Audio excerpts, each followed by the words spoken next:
नमस्ते, welcome to my channel Deep astro universe. आज मैं आपसे बात करूंगी लियो लग्न मतलब सिंह लग्न का सितंबर 2023 का प्रेडिक्शन क्या कहता है, आपके डायनामिक्स ट्रांजिशन क्या कहते हैं, इस पे मैं चर्चा करूंगी।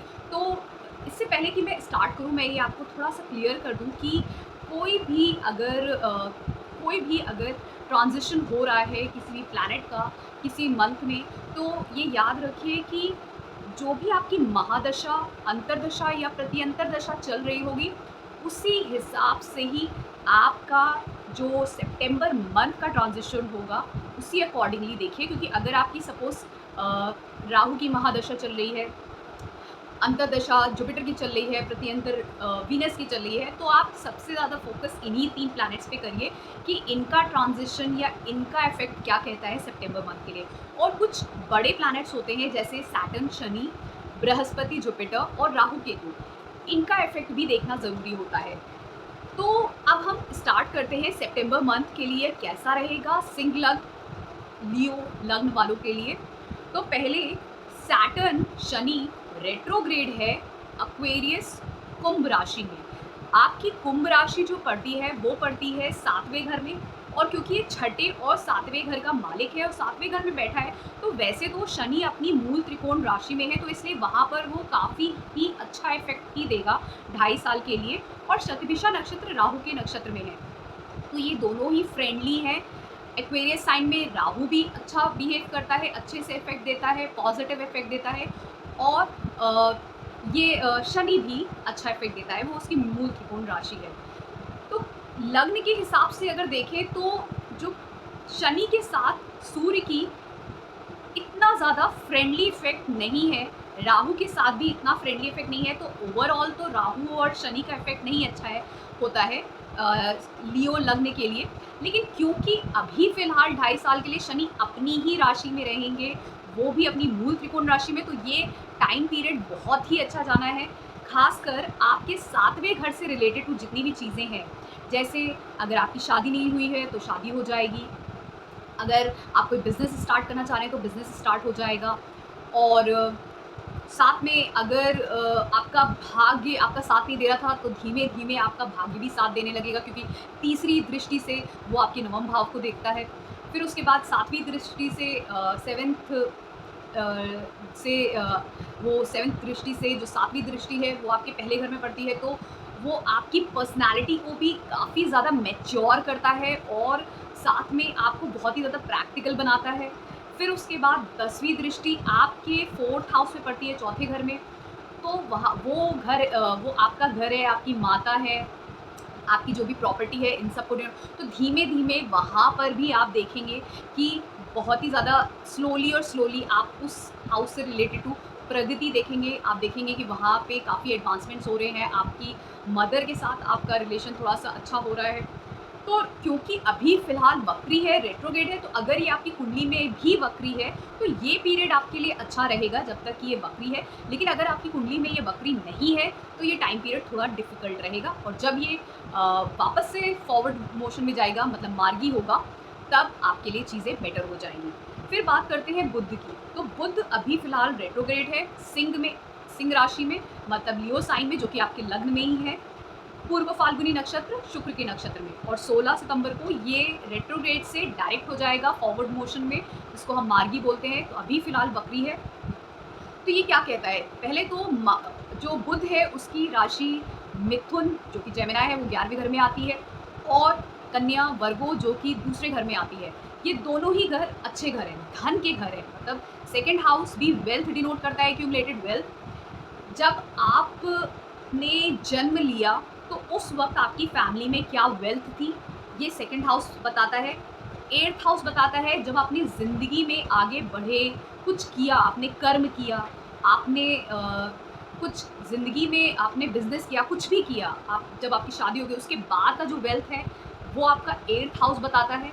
और जो वैसे ओवरऑल जो वेल्थ के हाउसेज़ हैं अलग-अलग तरीके के, वो है second house, 6th house and 11th house. तो इसलिए ये 3 हाउसेस में से सेकंड और 11th को डिनोट करा है, तो ये अच्छा कॉम्बिनेशन है। पहले घर में बना है, तो ये बता रहा है कि कहीं न कहीं से अगर इसकी महादशा अंतर या प्रत्यंतर चली होगी तो आपको लाभ होगा, पैसे का ज़्यादातर लाभ होगा, ये दिखाता है। फिर उसके बाद सूर्य की बात करें तो सूर्य अभी अपने ही घर, सूर्य के अपने घर सिंह राशि में ही है, और सिंह राशि में होने की वजह से आपका इस वक्त काफ़ी ज़्यादा आप ये समझ लीजिए आप बहुत ज़्यादा डोमिनेटिंग हो जाओगे। आपकी विल पावर, आपकी सोचने की शक्ति, आप बहुत ज़्यादा एक किंग की तरीके आप बिहेव करोगे, आप डोमिनेटिंग हो जाओगे, आप बहुत ही ज़्यादा एडमिनिस्ट्रेटिव हो जाओगे, क्योंकि सूर्य लग्न में आते ही, और वो भी उच्च का, आपकी ही वो लग्न में रहेगा और साथ में अपनी राशि में, इससे बेटर नहीं हो सकता। आपके कहीं न कहीं माइंड को वो शार्प करता है और बहुत ही ज़्यादा एडमिनिस्ट्रेटिव और जो किंग वाली जो एटीट्यूड होता है वो आपके अंदर देता है। तो इस टाइम पे हो सकता है आप थोड़े से प्राउडी भी हो जाओ। तो कुछ ऐसा होगा अगर आपकी महादशा अंतर या प्रत्यंतर सूर्य की चल रही होगी तो इसका पॉजिटिव इफेक्ट होगा। फिर जुपिटर की बात करें, बृहस्पति, ये फिलहाल भरणी नक्षत्र में है, मेष राशि। मेष राशि आपकी पड़ती है नवम भाव में, और वहाँ पे ये 4 सितंबर को 4 सितंबर को रेट्रोगेट मतलब वक्री हो रहे हैं। तो इसका इफेक्ट ये होगा कि देखिए, पहली बात तो कोई भी अच्छा ग्रह जब वक्री होता है तो वो और पॉजिटिव इफेक्ट देता है। लेकिन एक चीज़ का जो ध्यान रखना है, क्या वो आपकी कुंडली में अच्छा ग्रह है?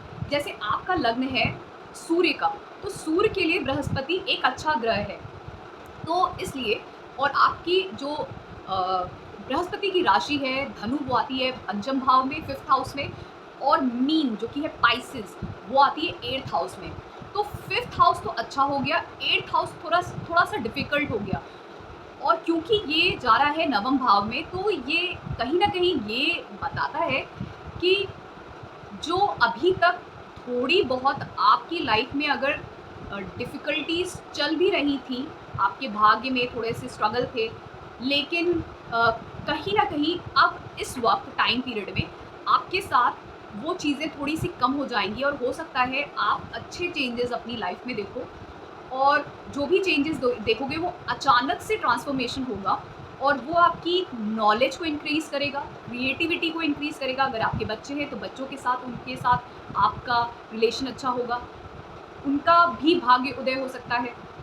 आपको हो सकता है इनहेरिटेंस कुछ जैसे आप ये समझ लीजिए कोई आपके पास एफडी थी, या कुछ ऐसे वेल्थ है जो आपकी खुद की हो सकता है, आपने किसी ऐसे सोर्स पे लगा रखी हो जैसे शेयर मार्केट और इन सब चीज़ों से, या किसी और की वेल्थ भी हो सकता है आपको गेन हो इस टाइम पे। तो ये सब चीज़ों से आपको लाभ भी दिखता है, ये भी बताता है ये टाइम पीरियड। फिर उसके बाद अगर मैं बात करूँ शुक्र की, तो शुक्र इस वक्त अश्लेषा नक्षत्र में है, जो है बुध का नक्षत्र, और शुक्र 4 सितंबर को मार्गी हो जाएगा, मतलब डायरेक्ट हो जाएगा।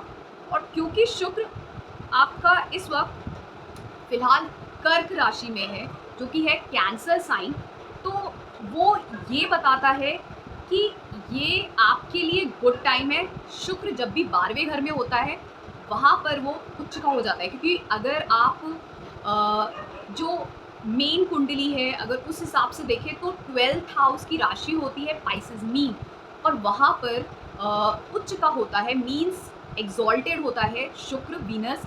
तो इसलिए 12th हाउस इसके लिए बहुत अच्छा हाउस है। तो वहाँ पर वो अगर आपके खर्चे भी बता रहा है तो ये भी बता रहा है, इंडिकेट कर रहा है, जब आपके पास पैसा आएगा तभी आप उसको अच्छे से लग्जूरियस चीज़ों में खर्च भी कर पाओगे। तो ये इंडिकेशन एक अच्छा इंडिकेशन है। अगर इसकी आपकी महादशा अंतर या प्रत्यंतर चल रहा होगा तो ये टाइम पीरियड बहुत अच्छा है आपके लिए। फिर मंगल की बात करें, मंगल वर्गो साइन में है, कन्या राशि में, हस्ता नक्षत्र में, जो चंद्रमा का नक्षत्र है।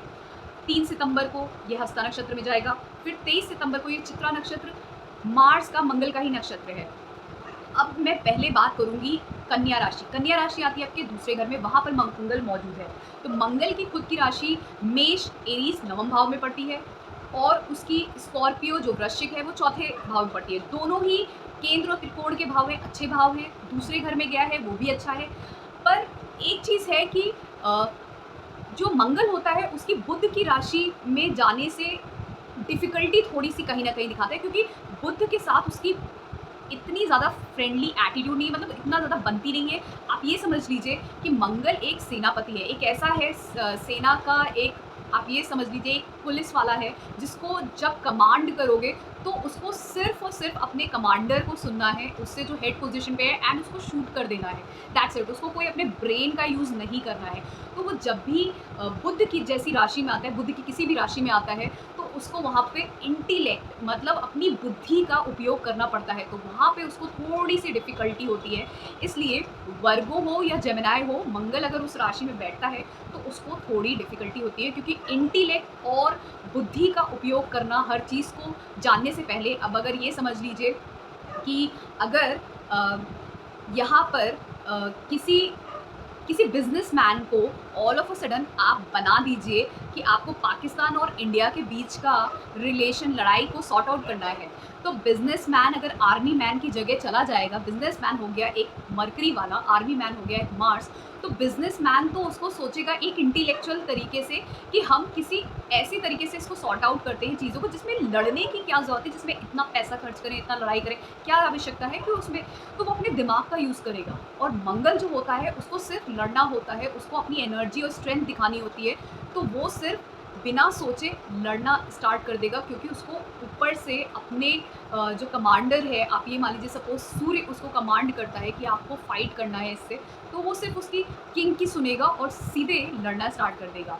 तो उसमें उसको ब्रेन यूज़ करना नहीं पड़ता है। लेकिन जहाँ पर भी वो इस राशि में आ जाता है जहाँ पर मरकरी बैठा है, जहाँ पे मरकरी की राशि है, जैसे जेमिनी और वर्गो, वहाँ पे उसको डिफ़िकल्टी होने लग जाती है। तो इसलिए यहाँ पर मंगल को थोड़ी बहुत डिफ़िकल्टी होती है। हस्ता नक्षत्र में, चंद्रमा के नक्षत्र में जब ये जाएगा, तो आपकी मदर को डिफ़िकल्टी होगी, आपकी मदर के लिए ये टाइम पीरियड थोड़ा-सा डिफ़िकल्ट होगा 3 सितंबर से। पर मंगल और चंद्रमा का रिलेशन जो होता है, ये एक बहुत अच्छा योग है। ये योग है एक्चुअली में धन का, तो इसलिए हो सकता है ये टाइम पीरियड, अगर आपकी महादशा, अंतर्दशा स्टार्ट हो रही है, तो हो सकता है धन के आपके रास्ते कुछ खुलें, लेकिन आपकी मदर के लिए डिफ़िकल्ट टाइम होगा। फिर उसके बाद चित्रा नक्षत्र में जब ये 23 को जाएगा, 23 सितंबर को, तो वो मंगल का ही नक्षत्र है, तब ये टाइम पीरियड आपके लिए बहुत अच्छा होगा। आपके भाग्य और आपकी मदर सबके लिए अच्छा होगा, और आपके खुद के वेल्थ जनरेशन के लिए भी, एक्यूमुलेशन के लिए भी ये बहुत अच्छा टाइम पीरियड होगा। फिर एंड में बात करते हैं राहु केतु की। राहु केतु पिछले 1.5 साल से मेष राशि में राहु है और केतु है तुला राशि में। तो मेष राशि में राहु आपके नवम भाव में है, तो ये दिखाता है कि आप कहीं न कहीं फॉरेन कल्चर वाले लोगों के साथ, दूसरे रिलीजन के लोगों के साथ आपका बहुत इंटरेक्शन चल रहा है। आपको बहुत ज़्यादा इंटरेस्ट भी आ रहा है ऐसी चीज़ों में, बहुत ज़्यादा। आप बहुत ज़्यादा हो सकता है ट्रैवल कर रहे हो दूसरी जगहों पे, दूसरे स्टेट में, मे बी दूसरे कल्चर के लोगों के साथ, ऐसा भी हो सकता है। ये बहुत सारी पॉसिबिलिटीज़ दिख रही है, लेकिन ये तभी होगा जब आप उसकी महादशा अंतर या प्रत्यंतर चल रहा होगा।